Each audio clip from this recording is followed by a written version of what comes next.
En 2005, Wang est un jeune étudiant de 16 ans sans histoire, inscrit dans un établissement chinois particulièrement prestigieux. Alors que son année scolaire semble se dérouler pour le mieux, les apparences trompeuses camouflent une addiction aux jeux vidéo, qui finit peu à peu par avoir raison de ses résultats. La descente aux enfers du jeune Wang se solde par un échec aux examens de fin d'année, qui aura des conséquences irréversibles sur sa vie personnelle.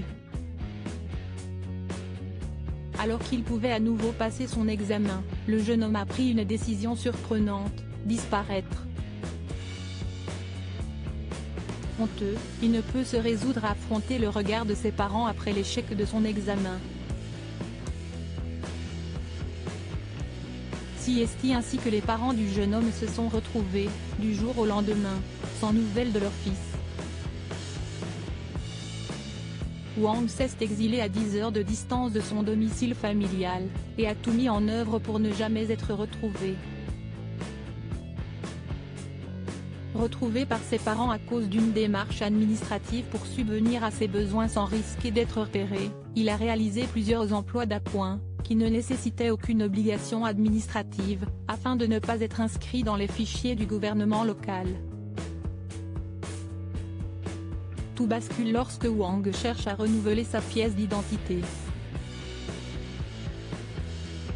Les autorités en charge de la démarche administrative constatent alors que Wang est inscrit sur la liste des personnes disparues. Suite à cette découverte, il contacte sa famille. Sur les images des retrouvailles filmées par la chaîne Dashi News, l'émotion est palpable. Les parents de Wang retrouvent leur fils désormais âgé de 39 ans, qui s'agenouille devant sa mère en lui présentant des excuses.